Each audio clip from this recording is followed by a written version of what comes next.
वालेकुम व्यूअर्स, कैसे हैं आप सब दोस्त। अच्छा, आज का वीलॉग जो है ये है डेट 7 दिसंबर 2024। और ईमान डेयरी के ऊपर आज हम अपने चारे की जगह पे आए हुए हैं।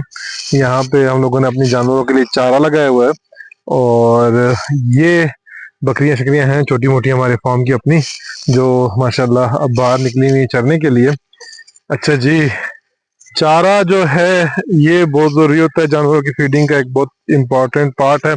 और इस्लामाबाद के अंदर रहते हुए तो बहुत ही मुश्किल चीज़ है, क्योंकि यहाँ पे ज़मीनें पोटोहारी रीजन है, पानी का बहुत मसला रहता है और बारानी एरिया है।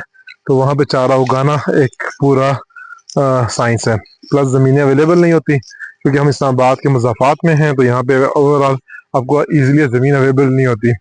तो ये थोड़ी बहुत ज़मीन थी मेरे कज़नों की, तो मैंने उसी पे लगा लिया कि चलो साथ साथ कुछ ना कुछ चलता रहेगा। तो जी, ये हमारा ब्रीडिंग बुल है, आपको पहले दो वीडियो से भी दिखा चुके हैं। माशाल्लाह हर वक्त खुला फिरता है।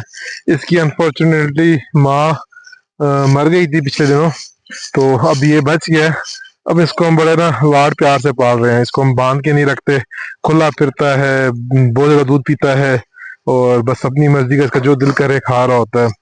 तो अभी बस ये सब कर रहा है, लेकिन माशाल्लाह ग्रोथ भी इसकी अच्छी जा रही है बाकी बच्चों के निस्बत। जी, डेयरी के ऊपर आज जो है बेसिकली वही कंस्ट्रक्शन वाला काम अभी तक चल रहा है, जो आपसे पिछले अभी हमने बताया था, जिसमें हमारे कुर्ली का काम था। कुर्ली के काम में जिसको कहा जाता है, इससे पहले एक बकरी हमारी ये है, इसने पिछले दिनों बच्चा दिए थे। इसके बच्चे दोनों, एक बच्चा हमने किसी को दे दिया और ये खुद आज बीमार है, लेकिन इसकी वो ट्रीटमेंट करते हैं। जानवर का पता चल जाता है जब बीमार हो जाता है ना, तो इंशाल्लाह इसके कर देंगे। बाकी माशाल्लाह हमारा ये वाला सेक्शन अभी भी कायम दायम है। सारी गायें मुझे देख रही हैं कि भाई पता नहीं क्या इनको हो गया। अच्छा जी, ये भी आपको हेलो हाई कह रही है। ये हमारी प्रेग्नेंट गाय है, इंशाल्लाह करीब 5-10 दिनों तक बच्चा दे देगी। हमारी बहुत ही माशाल्लाह एक्सेलेंट गायों में से एक है दूध के मामले में। बाकी सारी उधर से मुझे गुस्से से भी देख रही हैं और प्यार से भी देख रही हैं। ठीक हो गया जी। अच्छा जी, बाकी आज तक अभी तक काम चल रहा है कुल्ली के ऊपर। एस्टिमेटेड बजट हमारा तकरीबन 1,20,000 रुपये का था, लेकिन क्योंकि आप जब काम स्टार्ट करते हैं तो वो दिन ब दिन ना ऊपर जा रहा होता है। कंस्ट्रक्शन काम है भी ऐसा, अगर आपको एस्टिमेट 1 लाख के हुए तो आपका खर्चा 2 लाख हो जाएगा, 2 लाख के हैं तो 3 लाख हो जाएगा। हमारे केस में भी यही हुआ। हम लोगों ने 1,20,000 की एस्टिमेट पे काम स्टार्ट किया था, जो कि अभी नजर आ रहा है कि 3 लाख के आसपास पहुंच जाएगा। ये हमारी कुर्ली है, मैं आपको दिखा देता हूँ। इसमें जो सबसे बड़ी गलती हमसे हो गई थी, जो मैं कोई भी फार्मर भाई इस वीडियो को देख रहा है ये उनके लिए है, कि हमने इस प्लाट की बराई गोबर से की थी। यानी इतनी ज्यादा गोबर भी नहीं था, थोड़ा गोबर था, लेकिन गोबर नीचे था, उसके ऊपर हमने मिट्टी डाली और बराई कर ली, जो कि चीज हमारी गलत गई। क्योंकि बराई तो हो गई, पर अब वो मिट्टी के अंदर ना एक वाइब्रेशन थी। तो जब हमने इसकी खुदाई की तो वो जो गोबर था वो ऐसे ही नरम था, तो दोबारा खुदाई करके सारी मिट्टी निकाल के अब हम लोगों ने इसके अंदर पत्थरों से दीवार उठा के अंदर बराई कर रहे हैं। ये वेस्ट मटेरियल है सारा, मार्बल स्ट्रक्चर का, प्लस कंस्ट्रक्शन का मटेरियल जो होता है वेस्ट वो है। अभी बेड तकरीबन तैयार है, कल इंशाल्लाह हम इसका फर्स्ट डालेंगे। उसके बाद फिर 2 ब्लॉक की ना हाइट रख के कुल्ली तैयार हो जाएगी। ये 60 जानवर की कुल्ली बन रही है, जिसमें से 30 एक साइड पे, 30 दूसरी साइड पे। और यही कुल्ली इनका पानी का काम भी सर्व करेगी और फीडिंग का भी, यानी कि ये जो फीड का खा लेंगी उसके बाद इसमें पानी भर दिया करेंगे, तो ये जानवर उसी का पानी पीता रहेगा। तो ये बाकी लड़के सारे लगे हुए हैं इसमें। अब ये हमारा सेक्शन था, अभी ये नीचे ये फर्श हमने अलग डालने, काफी गंद है इसके नीचे, तो अब इसका भी हमारा प्रोग्राम है कि इसकी कंस्ट्रक्शन भी हम इन करीब कर देंगे। तो ये फर्श हो जाएगा, कुल्ली हो जाएगी, फिर उसके बाद प्रेग्नेंट जानवरों का एक शेड बनेगा उस कोने में, फिर छोटे हीफर्स का शेड बनेगा, फिर छोटे बच्चों का शेड बनेगा। तो इंशाल्लाह ये प्रोग्रेस भी साथ साथ आपको विद कॉस्टिंग बताएंगे आजकल की डेट्स के अंदर। ठीक है, इसके अलावा हम फॉर्म के अंदर आते हैं। अक्सर फॉर्म के बाहर आप जानवर देख रहे होते हैं। ये हमारे फॉर्म का अंदर का सेक्शन है, जिसमें हमारी वो है। अच्छा जी, तो ये हमारी हिफज खुली फिर रही हैं। जहूर खान जो है ये जैक ऑफ ऑल ट्रेड है, यानी मास्टर ऑफ ऑल ट्रेड भी कह सकते हैं, लेकिन फिलहाल जैक ऑफ ऑल ट्रेड कहते हैं। ये ड्राइवर के टाइम ड्राइवर है, दूध की दुकान के टाइम दूध का दुकानदार है, बर्फी लगाने के टाइम बर्फी का दुकानदार है, और अभी जानवरों को फीडिंग भी करा रहा है। ये बेसिकली हमारे फॉर्म का मैनेजर है। ठीक है। और इसके अलावा बस जी, तो अब अगर हम आ जाएं इस सेक्शन के ऊपर, ये अभी क्योंकि सुबह सुबह का टाइम है, रात के बाद अभी लेबर स्टार्ट हुई है, तो अभी ऐसे से पहले फीडिंग डालेंगे, फिर इनकी सफाइयाँ शुरू हो जाएंगी, सारे फर्श मर्श साफ हो जाएंगे, और फिर इन जानवरों को ना बाद में मिल्किंग होगी, और उसके बाद हम इनको निकाल लेंगे। हमारा ब्रीडिंग बुल है, इसको अभी तक हमने कोई नाम नहीं रखा, बस कभी कोई जो नाम मुंह में आ जाए हम रख देते हैं। बाकी ये माशाल्लाह सारी हमारी भैंसें हैं, और अनकरीब और आने वाली हैं इंशाल्लाह। जल्दी आपको साथ वो भी शेयर करेंगे। ये इनके बच्चे हैं सारे, माशाल्लाह ग्रोथ काफी अच्छी चल रही है इन बच्चों की। और अल्हम्दुलिल्लाह ईमान डेयरी के ऊपर एक जो सबसे बड़ी बात यह है कि हम लोग बच्चों का बहुत ज्यादा ख्याल रखते हैं, यानी कि हम हर जानवर को प्रेगनेंसी प्लस बच्चे, ये दो हमारी टॉप प्रायोरिटीज होती हैं। तो ये अच्छा, शहबाज खान आपको अक्सर मेरी वीडियोस में नजर आता होगा, आज अपने काम पर लगा हुआ है। ये बेसिकली हमने टीएमआर बनाया हुआ है। टीएमआर क्या होता है? ये टोटल मिक्स राशन होता है, जिसके अंदर इंग्रेडिएंट में भूसा है, साइलेज है, गंदम के दाने हैं, सरसों की खल है जिसको मस्टर्ड सीड ऑयल के कहा जाता है। क्योंकि हम सरसों का ऑयल भी बेचते हैं, तो ये उसका खल के बैल लेफ्ट ओवर होता है ना, तो ये सारा कुछ यहाँ पे चल रहा है। ये हमारी रानी है, इसको ये हमारी घोड़ी है, जो फार्म के छोटे मोटे काम के लिए रेड़े पे काम करती है, और माशाल्लाह बहुत ही शरीफ घोड़ी है। मेरे घर के अक्सर बच्चे इस पे राइडिंग वगैरह भी करते हैं। और इस साइड पे अगर आ जाए तो फिर ये सारे बच्चे हैं जो इंशाल्लाह फ्यूचर में एक एक करके आते जाएंगे। अच्छा, इनकी इंशाल्लाह अभी हम टैगिंग भी करेंगे, और जब कभी इनकी टैगिंग होगी फिर आपके साथ शेयर करेंगे कि टैगिंग की जरूरत क्या होती है। तो चलें आज का टॉपिक ले जाते हैं टैगिंग की तरफ, क्योंकि बात चल पड़ी है।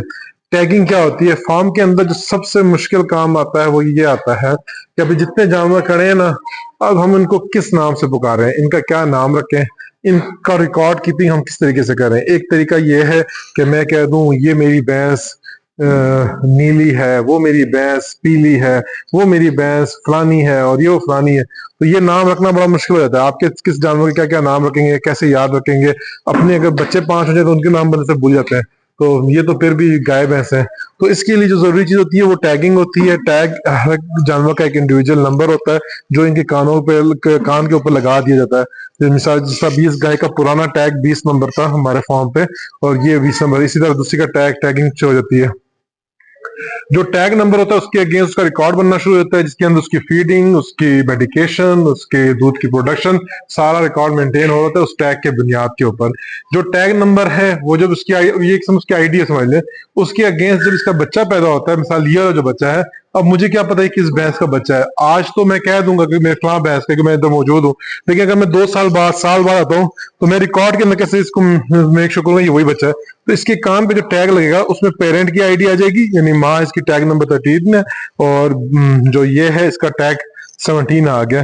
तो इसमें इसकी डेट ऑफ बर्थ का पता चल जाएगा, और रिकॉर्ड कीपिंग में आसानी होगी इन फ्यूचर जब कोई नया बंदा आएगा, या मैं खुद अगर काफी से बात हूँ तो मैं इन बच्चों के भैंसों के बच्चे थोड़ी देर बाद सब एक जैसे होते हैं, तो अंदाजा हो जाता है। तो ये इसका सारा कॉन्सेप्ट है टैगिंग का। तो अभी क्योंकि मेरे जानवरों की टैगिंग नहीं हुई थी, पहले पहले मेरी थी ईमान डेयरी पे टैगिंग, फिर बाद में हम लोगों ने, जैसा आपको पहले पिछले व्लॉग्स में बताया था, कि हम लोगों ने काम काफी कम कर दिया था, काफी जानवर बिक गए थे, फिर नए कुछ अपने खुद तैयार हुए, और फिर चीजें थोड़ा सा ना रैंडम चल रही थी। अब वापस हम क्योंकि रिवाइवल के मोड पे चल रहे हैं और चीजों को एक्सपेंड कर रहे हैं, तो अब हमारा प्रोग्राम ये है कि इसके अंदर हम टैगिंग को फिर दोबारा से शुरू करें। तो इंशाल्लाह ये टैगिंग जिस दिन टैग आ जाएंगे तो वो प्रोसेस भी आपको दिखाएंगे, और काफी मजे का प्रोसेस होता है। मजे का इनके लिए तो नहीं है, इनके लिए थोड़ी बहुत तकलीफ तो होती है, लेकिन इनकी फीडिंग, इनके टेक केयर करने के लिए बहुत अच्छी चीज है टैग, और आपके जानवर का होना चाहिए। अगर आपने घर पे 1-2 जानवर रखे हुए हैं तो फिर आपको टैग की जरूरत नहीं पड़ती, लेकिन उसके लिए फिर ये है कि आप उनके कोई नाम रख लें किसी किस्म का जो आपको पसंद है। तो वो आप रख सकते हैं। बुल्स के हम नाम रखते हैं क्योंकि बुल एक आधा ही होता है फॉर्म में, तो किसी का नाम सजना होता है और किसी का कुछ होता है, किसी का कुछ होता है। तो अभी इस टाइम पे जो हमारे बुल ने, ये दोनों अभी फिलहाल नाम पे नहीं गए क्योंकि आए हुए थे। इंशाल्लाह हम करीब आपसे शेयर करेंगे। बस ये एक सेक्शन है। इसके बाद इंशाल्लाह करीब आप जो हमारी कंस्ट्रक्शन का साइट चलेगी तो उसमें ये है कि हम लोगों ने ना यहाँ पे एक कुर्ली बनानी है सीधी, ये स्ट्रेट एक कुर्ली आएगी। ये जो जगह हो जाएगी ये हमारी प्रेग्नेंट जानवरों का सेक्शन बनेगा, जिसके अंदर कम्प्लीटली प्रेग्नेंट जानवर बैठे रहे होंगे या जो जिनका आखिरी इलेक्ट्रेशन नजदीक लगा होगा ना, सोने के लिए, सॉरी, तो उसमें लगा फाइनल ट्रांसफर पे होंगे। इसके बाद ये सेक्शन बनेगा, यहाँ से दीवार टूटेगी, यहाँ पे भी कुर्ली होगी और वहां पे हीफर सारी होंगी जो अभी अंदर बंदी हुई थी। और अगला सेक्शन जो है ये हमारे छोटे बच्चों के लिए होगा, जो बिल्कुल या बकरियों के लिए होगा। तो ओवरऑल ये हमारा छोटा सा सेक्शन बनेगा और इसमें ना ये दीवार शुवार लगा के हम इसको बंद कर देंगे फिलहाल, क्योंकि कंस्ट्रक्शन साइट है। कंस्ट्रक्शन साइट पे फिर ऐसी गंदगी होती है और लाजिम बात है चीजें थोड़ी सी खराब होती हैं, लोग आ रहे होते हैं, जा रहे होते हैं। तो अब इंशाल्लाह आहिस्ता आहिस्ता चीजें रैपअप होने के करीब आ चुकी हैं और आपके साथ इसकी भी अपडेट्स शेयर करेंगे। जहाँ तक दूध का ताल्लुक है, हमारी जितनी भी प्रोडक्शन है अल्हम्दुलिल्लाह हम पूरी कोशिश करते हैं अपने क्लाइंट्स तक खालिस दूध पहुंचा सकें। हम इस्लामाबाद के सेक्टर D17 और मल्टी गार्डन के बीच में ही लोकेटेड है और इसके अलावा हम लोगों ने होम डिलीवरी सर्विस स्टार्ट की हुई है इस्लामाबाद के लिए। इस्लामाबाद के लिए हमारी होम डिलीवरी सर्विस तमाम जी सेक्टर के अंदर है, F8 में है, FL10, FL11 और ई सेक्टर में, सब जगहों पे हमारी डिलीवरी अल्हम्दुलिल्लाह डेली बेसिस पे हो रही है और दूध भी आपको इंशाल्लाह आपको पसंद आएगा और हमारा अल्हम्दुलिल्लाह कस्टमर रिव्यूज भी अच्छे हैं। तो इंशाल्लाह इन फ्यूचर आपके साथ और प्रोग्रेस भी शेयर करेंगे। प्रोग्राम ख्वाब सोच तो बहुत ज्यादा चीजों की है, अब अल्लाह ताला इसमें बरकत डाले। और इसमें अगर आपको इसके बारे में कोई इंफॉर्मेशन चाहिए, कोई चीज सीखनी है आप लोगों ने डेयरी फार्मिंग रिलेटेड, तो इंशाल्लाह जरूर आप हमें हमसे रब्ता कीजिए, कमेंट्स कीजिए, क्वेश्चन पूछिए। इंशाल्लाह जब भी मौका मिला तो उस हिसाब से हम उसकी वीडियोस बना बना के आपके साथ वो क्वेश्चन हम आपके साथ शेयर करेंगे जो इन्फॉर्मेशन हमें आज के दौर में तक पता है। तो ये आज का व्लॉग था, उम्मीद करता हूँ ये भी के लिए इंफॉर्मेटिव रहा होगा और इंशाल्लाह इन फ्यूचर के साथ बाकी भी आपको इंफॉर्मेशन आती रहेगी। जज़ाकल्लाह, शुक्रिया।